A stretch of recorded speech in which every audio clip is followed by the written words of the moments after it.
निंदा करने वाले लोग होते हैं ना, क्यों निंदा करते हैं? क्यों? भेद भ्रांति से करते हैं, स्वार्थ से करते हैं। तो शंकराचार्य ने ये जो अद्वितीय वस्तु वेदों का प्रतिपाद्य है ना, तो वेद वेदांत अद्वितीय वस्तु का प्रतिपादन करते हैं। स्वार्थियों ने इस बात को छिपा दिया था। उन्होंने कहा हमारा संप्रदाय सबसे श्रेष्ठ, वो बोले हमारी जाति सबसे श्रेष्ठ, वो बोले हम जो करते हैं सो सबसे श्रेष्ठ, बोले हमारा इष्ट देव सबसे श्रेष्ठ है। वो तो आप जानते ही हैं कि जिसका जिससे प्रेम होता है वो उसी को श्रेष्ठ बताता है। असल में गुण दोष, शंकराचार्य का कहना है कि गुण दोष वस्तु में नहीं होते हैं, गुण दोष साक्षी में नहीं होते। राग है तो सब गुण ही गुण है, और द्वेष है तो सब दोष ही दोष है। मनुष्य अपने आप को ही जाहिर करता है। अगर वो किसी की निंदा करता है तो जिसकी निंदा करता है उसके दोष नहीं बता रहा है, वो ये बता रहा है कि हमारे दिल में उनसे द्वेष है। और जब आदमी किसी की तारीफ कर रहा है तो ये नहीं बता रहा है कि उसमें गुण है, वो ये बता रहा है कि हमारे हृदय में उनके प्रति राग है। तो अभिव्यक्ति जो होती है, जाहिरात जो होती है, वो अपने दिल की होती है। इसलिए संसार में इन्हीं अपनी दिल की बातों में फंस जाने के कारण लोगों ने भेद का प्रतिपादन किया और लोगों ने द्वैत का प्रतिपादन किया और बड़ा लड़ने लगे। जिस हृदय में भगवान को बैठाना चाहिए था, परब्रह्म परमात्मा को, अद्वैत तत्व को जहां बैठाना चाहिए, वहां कहीं अपनी जात बैठा ली है ना, तो कहीं अपना संप्रदाय बैठा लिया है, तो कहीं अपना प्रांत बैठा लिया, तो कहीं अपना राष्ट्र बैठा लिया, तो कहीं अपनी धरती बैठा ली, तो कहीं अपना ब्रह्मांड बैठा लिया, तो कहीं अपना ईश्वर जुदा जुदा कर लिया। ये सारा काम जो है वो अपने अंतःकरण की संकीर्णता के कारण हुए, और ये संकीर्णता आई असली तत्व के अज्ञान से। तो शंकराचार्य ने क्या किया कि ये जो सरस्वती का अभिप्राय था कि सिवाय परमात्मा के और कोई चीज नहीं है, इससे जिन लोगों ने सरस्वती को जुदा कर दिया था, भगवान शंकराचार्य ने सरस्वती को, वाणी को, वेद वेदांत को इस अद्वैत सत्य के साथ जोड़ दिया।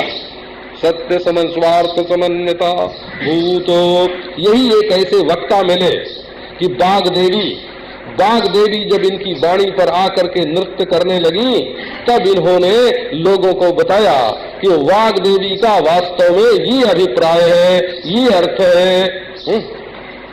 निरस्त दुस्तर्क कलंक पंका, दुस्तर्क रूपी कीचड़ उछाल उछाल करके इन लोगों ने जो सरस्वती को गंदला बना दिया था, उनकी स्वच्छता को मलिन कर दिया था, उनके कपड़े पर गंदगी, उनके आभूषण पर गंदगी, उनके शरीर पर कीचड़ उछाल उछाल के द्वैत का भेद का फेंका था। शंकराचार्य भगवान ने सब स्वच्छ करके, धो करके, जैसा वाणी का, सरस्वती का सच्चा जैसा अभिप्राय है वैसा उन्होंने प्रकट किया।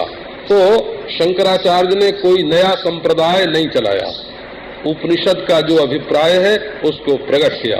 उन्होंने अपनी पूजा नहीं करवाई, बोले देखो मैं कहता हूँ इसलिए ये सत्य है, बोले मैं जो कहता हूँ आज तक किसी ने कहा ही नहीं था। अभिमान की हद हो गई ना। मैंने जो सोचा उसने आज तक किसी ने सोचा नहीं, मैंने जो देखा सो आज तक किसी ने देखा नहीं, मैंने जो कहा सो आज तक किसी ने कहा नहीं। ये तो व्यक्तित्व के अभिमान की पराकाष्ठा हो गई ना। शंकराचार्य ने बताया कि बाबा जो कहना था सो तो ईश्वर ने कह दिया है, जो सत्य को प्रकट करना था सो ईश्वर ने ही प्रकट कर दिया है, बल्कि उन्होंने ईश्वर के व्यक्तित्व पर भी ज्यादा जोर नहीं दिया। आपको ये बात सुनाना, इसमें भी बड़ा, ये सामान्य रूप से जो लोग वेदांत पढ़ते हैं या सुनते हैं, उनकी समझ में ये बात जरा मुश्किल से आने की है, इसलिए हम लोग इसकी चर्चा कम करते हैं। पर शंकराचार्य इस संबंध में ये नहीं कहते हैं कि ये उपनिषद या वेदांत ईश्वर की वाणी है। ये नहीं बोलते हैं। वो कहते हैं कि यदि कोई शरीरधारी पुरुष कोई वाणी बोलेगा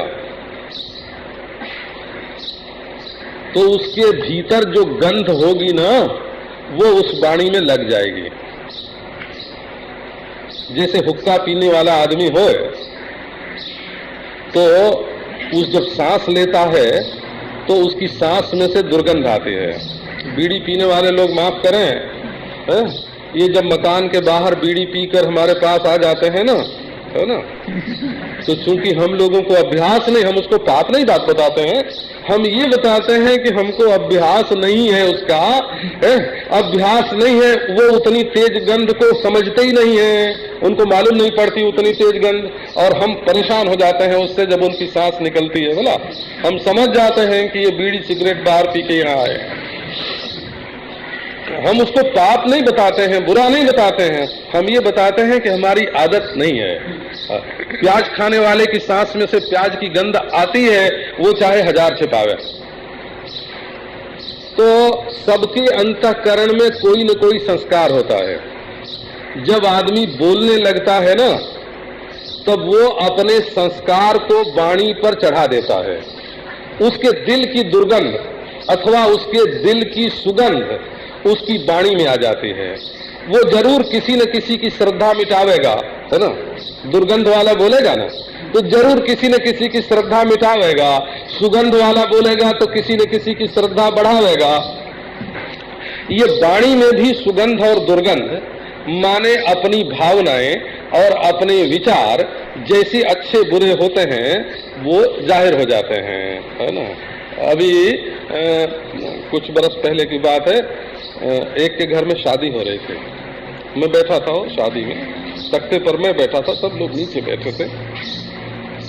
तो एक लड़की बहुत दिनों के बाद शादी में आई हुई थी, मिली तो आके उसने प्रणाम किया।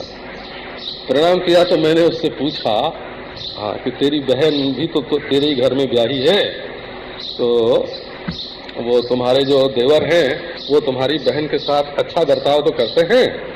सब लोग तो गा रहे थे, बजा रहे थे, वो आ गई थी हमारे पास। तो उसने कहा और कुछ नहीं कहा हो। बड़ी सभा में उसने उह करके अपने देवर कहा, अपने देवर के सब दोष बता दिए उसने। केवल उह किया और सारे दोष बता दिए।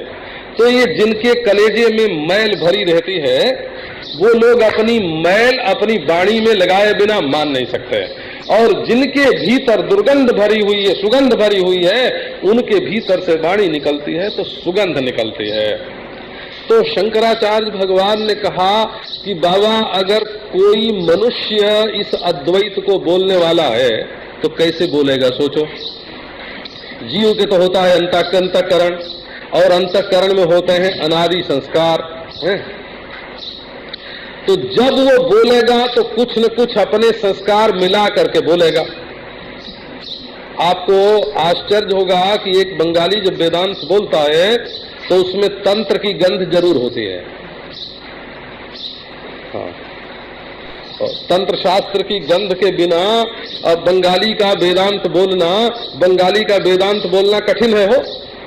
और प्रत्यभिज्ञा सिद्धांत, कश्मीरी जब वेदांत बोलता है तो उसमें प्रत्यभिज्ञा सिद्धांत की गंध आती है।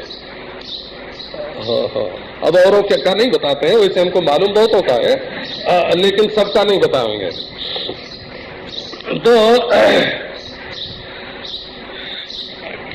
तो बात क्या है, अच्छा बोलो कि भाई और कोई नहीं तो ईश्वर ने ही वेदांत बोल दिया।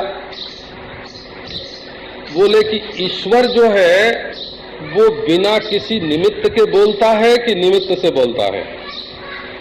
तो यदि बिना किसी निमित्त के बोलता है तो बोलने की प्रेरणा ही क्यों हुई उसके मन में, और यदि निमित्त से बोलता है तो समष्टि जीवों के जो संस्कार हैं, जो प्रारब्ध हैं, उनकी भलाई की दृष्टि से बोलेगा। वो भी यथार्थ की दृष्टि से नहीं बोल सकता। वो अपने भक्तों के सिर पे हाथ रखता है, अपने भक्तों का पक्षपात करता है। तो अभी मैंने पढ़ा था, पुराण में एक कथा आई है, पुराण में क्या, योग वासिष्ठ में कथा आई है ना। एक शत्रु था, वो किसी देवता की आराधना करता था, और एक श्रीमती जी थी, देवी जी थी, वो भी उसी देवता की आराधना करते थे। तो देवी जी आराधना करती थी कि हमारा अंतःकरण शुद्ध हो जाए, हमको ब्रह्म की प्राप्ति हो जाए, और वो पुरुष उसी देवता की आराधना करता था कि हम इनको जीत लें और इनके साम्राज्य पर, इनके राज्य पर हमारा कब्जा हो जाए। अब वो क्या हुआ महाराज कि देवता प्रकट हो गए और जो राज्य चाहते थे उनको वरदान दे दिया कि जाओ तुमको राज्य मिल जाए। अब वो शुद्ध अंतःकरण करके और परमात्मा की प्राप्ति के लिए जो तपस्या कर रहे थे उनके राज्य पर उसने चढ़ाई की और बिल्कुल जीतने पर आ गया।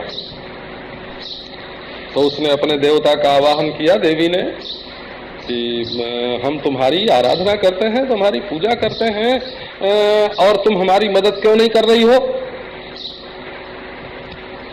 तो देवता ने कहा कि बाबा तुम तो कहते हो कि हमारा अंतःकरण शुद्ध हो, हमको परमात्मा का साक्षात्कार हो, तो तुमको होगा। हाँ, तुम जो मांगते हो तो तुमको मिलेगा, और उसने जो मांगा है वो उसको मिलेगा, उसने जो मांगा है वो उसको मिलेगा। तो ईश्वर भी अपने भक्त की वासना के अनुसार उसका कल्याण करता है। तो वेद क्या है, वेदांत क्या है? शंकराचार्य भगवान ने वेद वेदांत के संबंध में पूर्व मीमांसा का जो पक्ष है वही स्वीकार किया। वो कहते हैं कि ये अपौरुषेय है। किसी भी व्यक्ति के अंतःकरण से जब वाणी निकलती है तो उस अंतःकरण में जो भ्रम है उसका अंश वाणी में आ जाता है,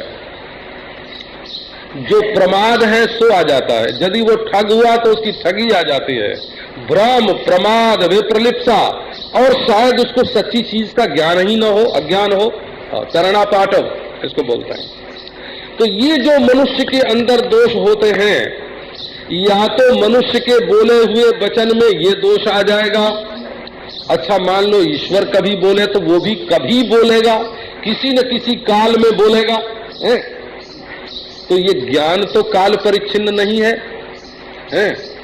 ईश्वर भी बोलेगा, सृष्टि की आदि में बोलेगा, सृष्टि के अंत में बोलेगा, किसी महापुरुष के अंतःकरण में बोलेगा, भरी सभा में व्याख्यान देगा, कहीं भी कहीं बोलेगा, तो काल में ही बोलेगा ना। परंतु ये जो अद्वैत तत्व का ज्ञान है, ये जो अद्वैत तत्व के ज्ञान की बाग रूपता है, उपनिषद है, कि ये किसी काल में नहीं बोला गया है। ये तो जैसे ब्रह्म अनादि है वैसे ये वाणी भी, ये जैसे सत्य अनादि और अनंत है वैसे ये वाणी भी अनादि और अनंत सत्य है। इसमें पौरुषेय अंतःकरण में, पुरुष के अंतःकरण में जो दोष होते हैं उसका इनमें बिल्कुल संपर्क नहीं है। ये तो केवल अद्वितीय तत्व का निरूपण करने वाली है। तो बड़ी अद्भुत सत्य जो है ना, सत्य के जो उपासक होते हैं, सत्य के जो प्रेमी होते हैं, एक तो ये होता है कि देखो जी, चाहे दुनिया कुछ भी सत्य हो, हमको तो ये चाहिए, है ना। अब जैसे अपना बेटा चोरी कर लेता है तो क्या करते हैं? बोले कि बाबा ईमानदारी चाहे कुछ भी होवे, लेकिन हमको तो अपने बेटे का पक्षपात करके पुलिस से और मुकदमे से उसको छुड़ाना है। एक तो ये स्थिति होती है, और एक ये स्थिति होती है कि जो ईमानदारी है, जो सत्य है, उसको जानना है, उसको पाना है, उसको समझना है, उसमें अपने घर के रीति रिवाज का पक्ष नहीं, प्रश्न नहीं होता, अपने जाति संप्रदाय, अपनी जाति संप्रदाय की मान्यताओं का प्रश्न नहीं होता, उसमें अपनी जिद्द का सवाल नहीं होता, है ना। तो उपासना में अपनी जिद्द होती है। हाँ, उपासना में बोले कि चाहे ईश्वर का कुछ भी रूप हो, हमारा तो यही है, हमारे तो यही सिलबिल्ले हैं, हमारे तो यही सिलबिल्ले भगवान है, हमारे तो यही गोल मटोल भगवान है। तो उपासना में तो पकड़ के उसको बैठना पड़ता है। लेकिन तत्व ज्ञान जो है ना, तत्व ज्ञान में नए नए विचार उदय होते हैं, नए नए चिंतन आते हैं, नए नए मनन आते हैं, नए नए दृष्टिकोण आते हैं, नई नई झांकियां होती हैं और अंतर से अंतर, अंतर से अंतर, पर्दे पर पर्दे खुलते जाते हैं और अंत तो गत्वा एक ऐसे तत्व का साक्षात्कार होता है जिसमें पर्दे नहीं है, जिसमें झांकियां नहीं है, जिसमें बाहर भीतर का भेद नहीं है, जिसमें पूरा पश्चिम उत्तर दक्षिण पहले पीछे यह तू मैं वह का ये सब कोई भेद नहीं है। इस अद्वितीय तत्व का साक्षात्कार होता है। तो भगवान शंकराचार्य ने जिस अंतःकरण में कोई विकार नहीं है और जिस अंतःकरण में कोई संस्कार नहीं है, जिस अंतःकरण में किसी प्रकार के लिए आग्रह नहीं है, जो किसी आकार में फंसा हुआ नहीं है, और ऐसे वस्तु तत्व जो किसी संस्कार की उपज नहीं है और किसी विकार की पूर्ति करने के लिए नहीं है ना, किसी प्रकार में बंधा हुआ नहीं है और किसी आकार की स्थापना नहीं करता, ऐसे अद्वितीय तत्व का निरूपण भगवान शंकराचार्य ने बताया है कि उपनिषदों में है। इस तत्व का निरूपण मैं अपनी ओर से नहीं कर रहा हूँ, ये वेदांत का निरूपण है और ये सत्य है और अपने व्यक्तित्व के लाभ के लिए, पूजा के लिए, प्रतिष्ठा के लिए, संप्रदाय की स्थापना के लिए, लोगों को चेला बनाने के लिए, है ना, लोगों से भेंट पूजा लेने के लिए इस सत्य की स्थापना उन्होंने नहीं की है ना। सर्व इसी से अंतःकरण शुद्धि वाली जो बात आती है ना, अंतःकरण शुद्धि वाली जो बात आती है वो इसी कारण से आती है। दूसरे किसी सिद्धांत में ये शर्त नहीं रखी गई कि अंतःकरण आग्रह विनिर्मुक्त हो गए, संस्कार विनिर्मुक्त हो गए, विकार विनिर्मुक्त हो गए, आकार प्रकार विनिर्मुक्त हो गए, कि ये बात और किसी ने नहीं रखे। इन्होंने कहा भाई पक्षपात रख के, अपनी जिद रख के, अपना पक्षपात रख के, अपने झुकाव का समर्थन, प्रत्येक स्त्री को ये अधिकार है कि वो ये कहे कि हमारा पति सृष्टि में सर्वश्रेष्ठ पुरुष है। ये अधिकार प्रत्येक पत्नी को है। लेकिन जब मनुष्य की दृष्टि से देखा जाएगा तो सबके पति मनुष्य ही होंगे, सबके पति मनुष्य ही होंगे। तो मनुष्यत्व की दृष्टि न्यारी है और अपने पति से प्रेम करने की दृष्टि जो है वो न्यारी है। मैंने एक पुस्तक में पढ़ा था कि दो दैत्य थे, वो दैत्य, तो उनको ख्याल था कि हमारी पत्नी सबसे सुंदर, हमारी पत्नी सबसे सुंदर, दोनों को यही ख्याल था। तो आपस में लड़ाई हो गई, दोनों एक साथ बैठे और आपस में लड़ाई हो गई। वो तो कुश्ती लड़ने लगे, फिर आपस में फिर हथियार चलाने की नौबत आई। तो उन्होंने कहा कि आओ भाई, इस बात के लिए हम लोग आपस में लड़े क्यों, है ना, किसी तीसरे को माने। अब दोनों कहते थे कि पत्नी तो हमारी सुंदर है, तुम्हारी नहीं। तो एक रास्ते में भोले भाले पंडित जी जा रहे थे, हैं? उनको जाके दोनों ने घेरा के, उसने कहा देखो सृष्टि में हमारी पत्नी सबसे सुंदर है, ये बात कहो नहीं तो मैं मार डालूंगा तुमको। दूसरे ने भी कहा कि हमारी पत्नी सबसे सुंदर है, ऐसा बोलो नहीं तो मार डालूंगा तुमको, बोला। अब पंडित सोचने लगा कि ये तो अच्छी मौत आई सामने, बेमतलब मौत आ गई हमारे सामने, अब क्या करें। तो वो बोला कि देखो जी, पत्नी है ना, जिसका जिससे प्रेम होता है वो उसको सुंदर लगती है। सब स्त्री एक ही हाड़ मांस की बनी होती हैं, और सब स्त्री ही होती हैं। तुम्हारा जिससे प्रेम है वो तुम्हारे लिए सबसे सुंदरी है और इनका जिससे प्रेम है वो इनके लिए सबसे सुंदरी है। सबकी दृष्टि में सब सुंदर नहीं हुआ करता। ये दुनियादार लोग जो है ना, वो उनकी दृष्टि में जो सुंदर जच जाता है उसको दूसरे को सुंदर जचाने के लिए आपस में बैर विरोध कर लेते हैं, वाद विवाद कर लेते हैं। का असल में जिसकी दृष्टि में जिसका सौंदर्य भर गया है, जिसका पक्षपात भर गया है, वो मिटेगा नहीं।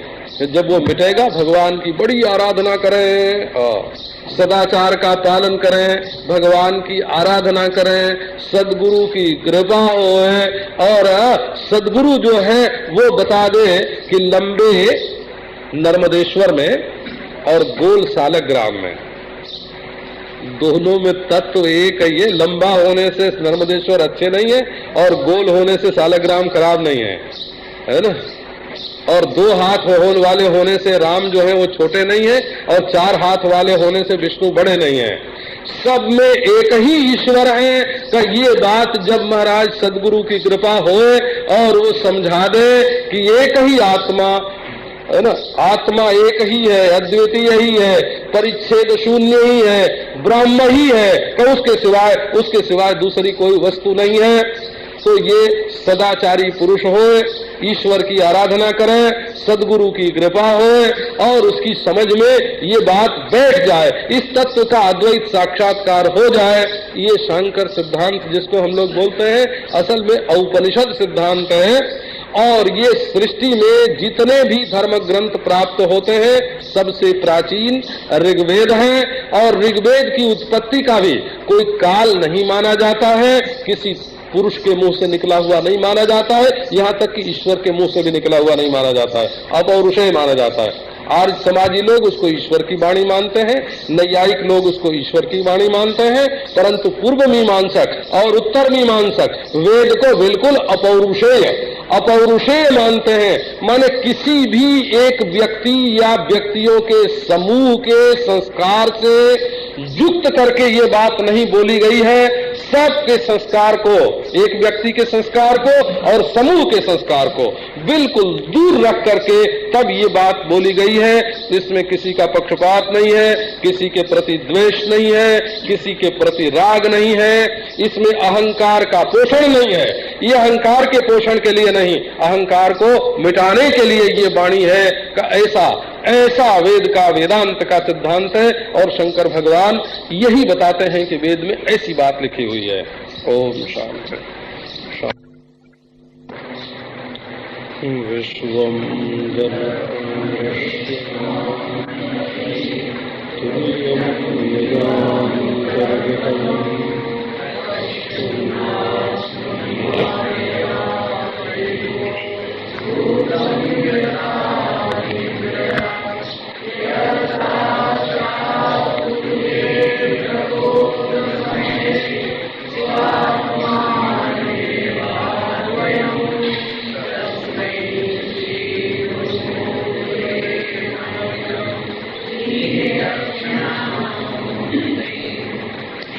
यस्य पादप्रभाध्यस्तः प्रपंचो भाति भासुरा तमहं सद्गुरुं पूर्णानन्दं आप्यव्यापकता मिथ्या सर्वमात्मेति शासनात् इति ज्ञाते परे तत्त्वे भेदस्यावसरः कुतः श्रुत्या निवारितं नूनं नानात्वं स्वमुखेन हि कथं भासो भवेदन्यः स्थिते चाद्वय कारणे दोषोऽपि विहितः श्रुत्या मृत्योर्मृत्युं स गच्छति इह पश्यति नानात्वं मायया वंचितो नरः। तो कल शांकर सिद्धांत की जो विशेष बात है सुना रहा।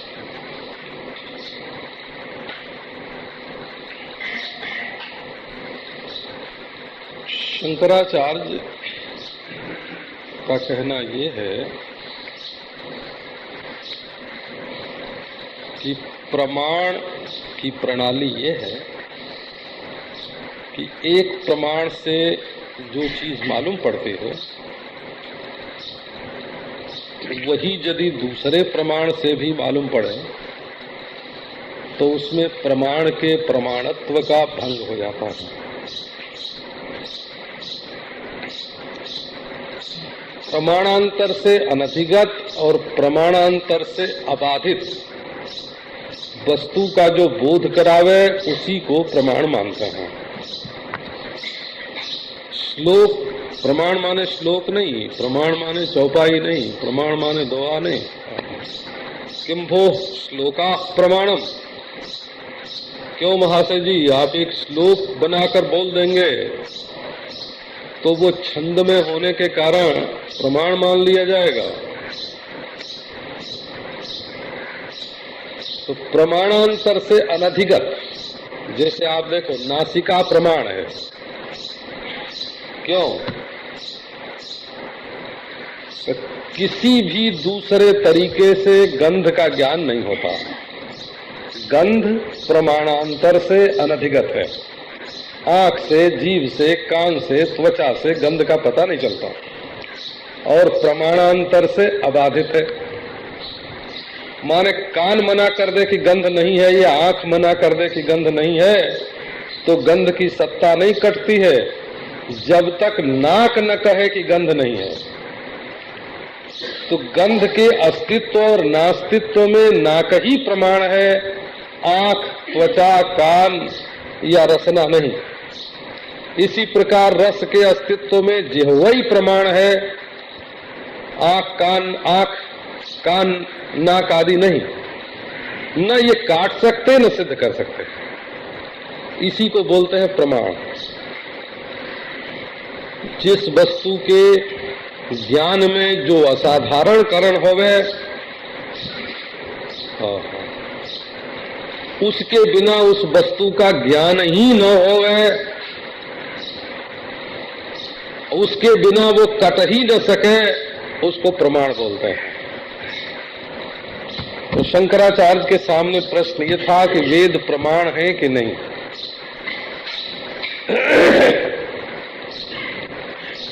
यदि नाक से सूंघी हुई चीज को वेद बताते हैं, जीभ से चखी हुई चीज को वेद बताते हैं, त्वचा से छुई हुई चीज को वेद बताते हैं, आंख से देखी हुई चीज को वेद बताते हैं, तो इंद्रिय रूप प्रमाण से वो चीज जान ली गई तो वेद प्रमाण कहाँ हुए? वो तो दूसरे प्रमाण से जानी गई और दूसरे प्रमाण से कट गई। इसी प्रकार अनुमान के द्वारा, उपमान के द्वारा, अर्थापत्ति के द्वारा, अनुपलब्धि के द्वारा कैसे भी जिस वस्तु का ज्ञान नहीं होता वो बात वेद बताते हैं और ऐसी बताते हैं कि कोई दूसरा प्रमाण उसको काट न सके।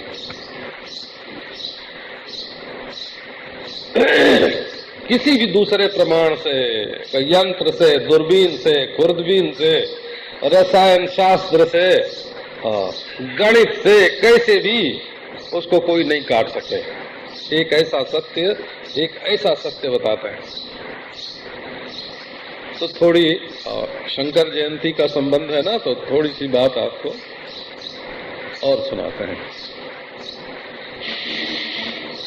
एक मत ऐसा है जिसका कहना है कि कलयुग में किसी की मुक्ति नहीं होती। काल में काट दिया हो 4,32,000 बरस तक किसी की मुक्ति ही नहीं होगी।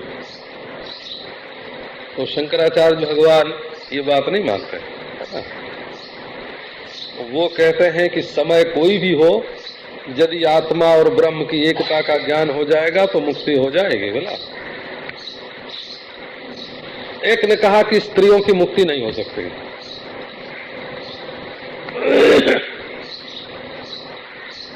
एक मत ऐसा है। और शंकराचार्य ने कहा कि इसमें स्त्री लिंग का और पुंलिंग का संबंध नहीं है। जिसको आत्मा और ब्रह्म की एकता का ज्ञान हो जाएगा उसी की मुक्ति हो जाएगी। इसका उन्होंने मांडू के कारिका के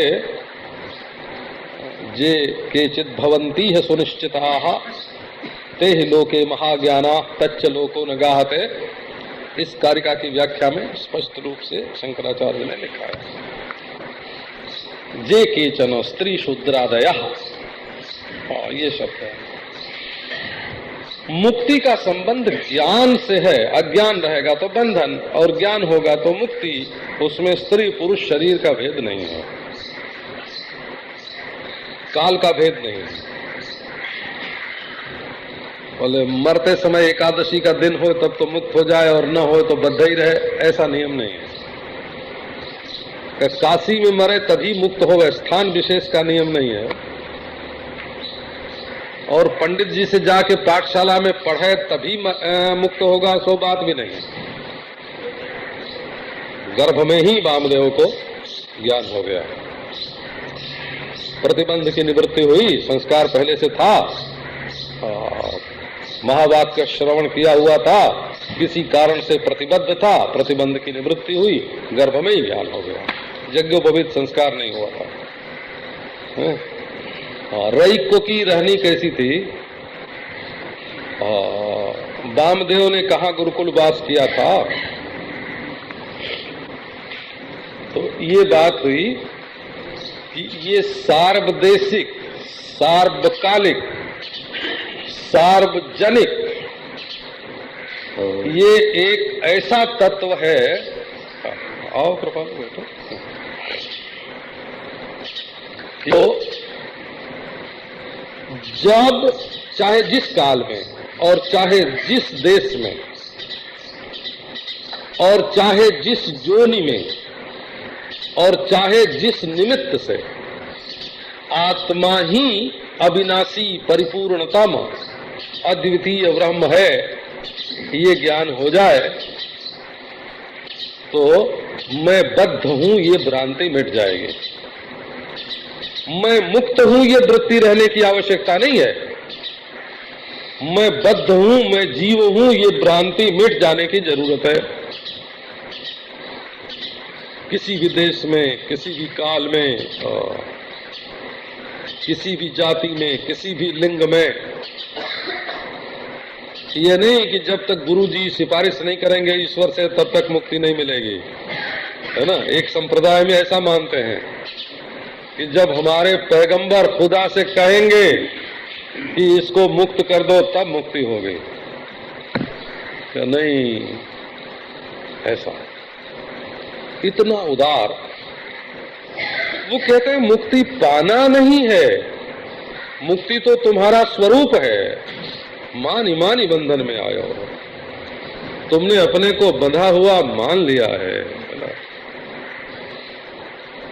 तो ऐसा सार्वभौम, सार्वकालिक, सार्वदेशिक, सार्वजनिक, सर्वाधिकारक केवल ज्ञान होना चाहिए। हो गया तो फिर कोई सवाल नहीं है कि कौन का। ये एक बात है। तो ये तत्व क्या है? तो देखो, विशेष को देखो तो ये सबसे न्यारे है, और विशेष पर से दृष्टि हटा दो तो सब यही है। ये एक खास बात है। ये घड़ा है, ये सकोरा है, अगर ये दृष्टि रखना होए,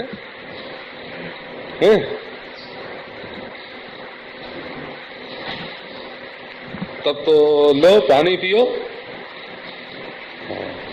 ये स्त्री है, ये पुरुष है, ये दृष्टि रखनी होए तो बच्चे पैदा करो, ब्याह करो। और यदि बच्चे ब्याह की बात नहीं है, केवल वस्तु को पहचानना है, तो स्त्री भी वही धातु है, पुरुष भी वही धातु है, रात भी वही धातु है, दिन भी वही धातु है, दाहिने भी वही धातु है, बाएं भी वही धातु है।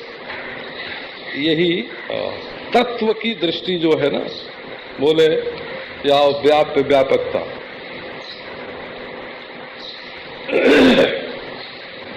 तो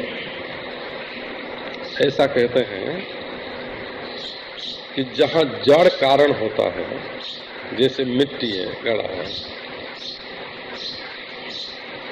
तो जड़ कारण जो है वो बिना देश और काल के जड़ वस्तु भासती नहीं है। एक देश में जड़ वस्तु होनी चाहिए, एक काल में जड़ वस्तु होनी चाहिए। माने बिना वस्तु के संबंध के देश काल नहीं बनते हैं और बिना देश काल के संबंध के वस्तु नहीं बनती है। और इनका प्रकाशक आत्म चैतन्य होना चाहिए। मैं न होवे तो क्या मालूम पड़ेगा।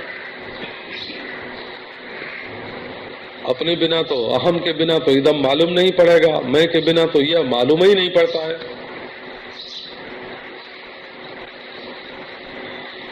तो ये जो लोग दृष्टा साक्षी का ज्ञान करवाते हैं ना, जरा उनकी भी एक बात सुनाते हैं। हमारे वाचस्पति मिश्र का कहना है कि बिना वेदांत विचार के ये ज्ञान हो सकता है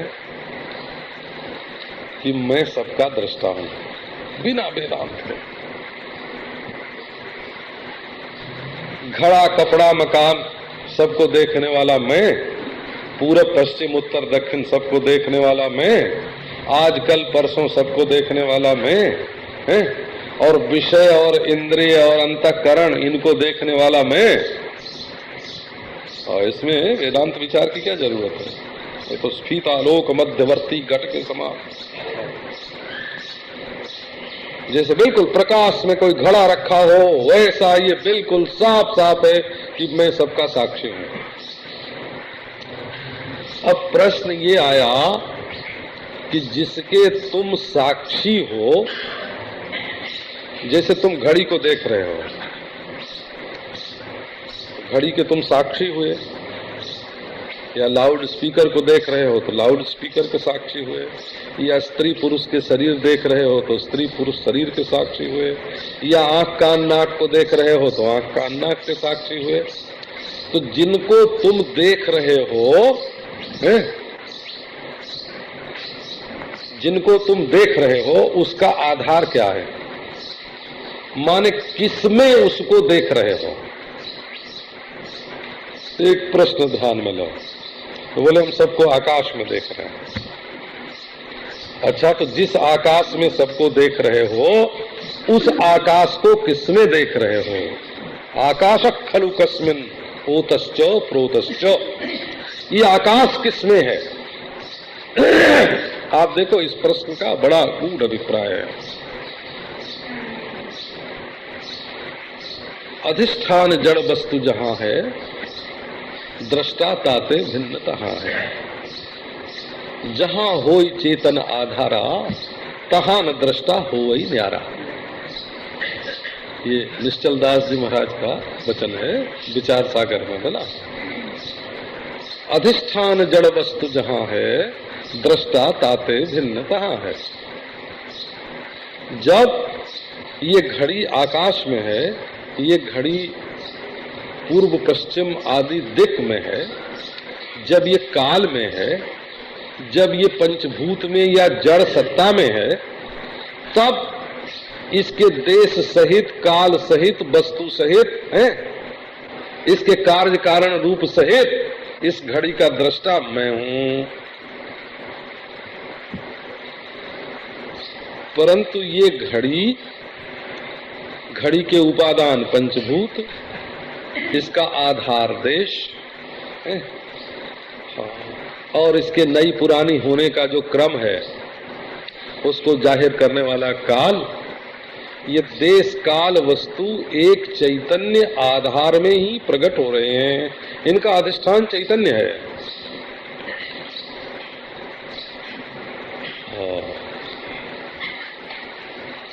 तो इस देह में भी चैतन्य दृष्टा, इस घड़ी में भी चैतन्य, चैतन्य दृष्टा ही हो। चैतन्य तो दृष्टा ही होता है, क्योंकि जो लोग भेद बनाते हैं ना, वो कहते हैं कि वृत्ति अवच्छिन्न चैतन्य, अंतःकरणावच्छिन्न चैतन्य है, वृत्ति में आरूढ़ होकर के जब प्रमेयावच्छिन्न चैतन्य से एक होता है तब प्रमेय का ज्ञान होता है।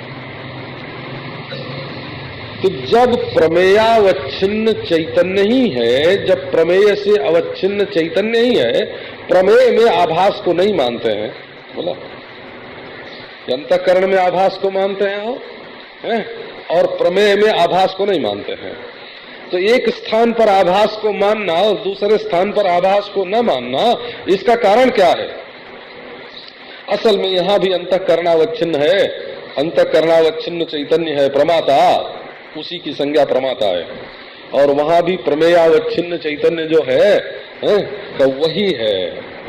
चैतन्य चैतन्य की जहां एकता है, तो चैतन्य चैतन्य की एकता माने देश काल वस्तु के परिच्छेद से रहित चैतन्य, सजातीय विजातीय स्वगत भेद से रहित चैतन्य, मैं तू यह वह से रहित चैतन्य, जड़ता और चेतनता के भेद से रहित चैतन्य।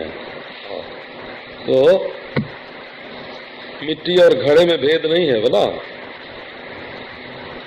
मिट्टी में, मिट्टी घड़े में व्यापक नहीं है, मिट्टी ही घड़ा है। एक कण घड़े का जो है वो मिट्टी से जुदा नहीं है, घड़े की एक क्षण की स्थिति भी मिट्टी से जुदा नहीं है, घड़े का 1 इंच भी मिट्टी से जुदा नहीं है। तो नारायण, चिन्मात्र वस्तु से कोई जुदा होवे, बाद में बना होवे, तो उस बने हुए में चैतन्य प्रवेश करे, या पहले से बना हुआ होवे तो चैतन्य उसमें प्रवेश करे। 2 चीज होवे तब एक दूसरे में प्रवेश करे। सतिवा कार्ये कारणता स्यात्, कारण सत्वे कार्यत्वं स्यात्, कार्य कारणाभावे कस्मात् जीवेशौ वा तत्त्वमसि। कार्य हो गए अनंतर वृत्ति, बाद में पैदा होने वाला कार्य हो गए, तो पूर्व में रहने वाला कारण भी हो गए, और पूर्व में रहने वाला कारण हो गए तो बाद में पैदा होने वाला कार्य भी हो। परंतु जहां पहले और पीछे ही नहीं है, जिस चैतन्य में क्रम की संवेद है ना, अपने स्वरूप के अज्ञान से ही क्रम की भ्रांति हो रही है, अपने स्वरूप के अज्ञान से ही जिसमें संकोच और विस्तार भास रहा है, अपने स्वरूप के अज्ञान से ही जिसमें कार्य कारण भास रहा है, उस अखंड अद्वय ब्रह्म तत्व में ये व्याप्य है और ये व्यापक है, इस प्रकार की कोई कल्पना नहीं हो सकती। व्यापक सत्व, व्याप्यता स्यात्, व्यापक होवे तो व्याप्यता होवे, व्याप्य सत्व व्यापकता स्यात्, यदि व्याप्य होवे तो व्यापक होवे। उभयाभावे, जहां न व्याप्य है न व्यापक है, वहां कस्मात् जीवेशौ, आधार कारण होवे और आधेय कार्य होवे, पूर्ववर्ती कारण होवे पश्चातवर्ती कार्य होवे, समष्टिवर्ती कारण होवे समष्टि कारण होवे, और व्यष्टि कार्य होवे। परंतु जहां देश में व्यष्टि और समष्टि का भेद नहीं, जहां काल में पूर्व और पश्चात का भेद नहीं, महान और परमाणु का भेद नहीं, जहां वस्तु में महान और परमाणु का भेद नहीं, उस एक अद्वितीय चैतन्य तत्व में व्यापक और व्याप्यता का भेद नहीं होता है। तो ये श्रुति ही है, व्याप्य व्यापकता मिथ्या, ये तेजो बिंदु श्रुति है। बड़ा अद्भुत इसका यदि फलितार्थ देखें, निष्कर्ष क्या निकलता है? सर्वम आत्मेति शासनात्, श्रुति कहती है सर्वम जदय महात्मा, ये जो कुछ है सब अपना आपा है, अपना आत्मा ही। जो कुछ सर्वत्वेन प्रतीयमान जो कुछ है सो तत्वतः अपना आत्मा है। अन्य अन्य के रूप में, भिन्न भिन्न के रूप में जो कुछ भास रहा है, यह मैं तुम वह के रूप में जो कुछ भास रहा है, यहाँ वहाँ बाहर भीतर के रूप में जो कुछ भास रहा है, अब तब कब के रूप में जो कुछ भास रहा है, सर्वम प्रतीयमानम सर्वम भासमानम, जो कुछ प्रतीत हो रहा है वो सब अपना अपना स्वरूप ही है। इसका फलितार्थ देखो।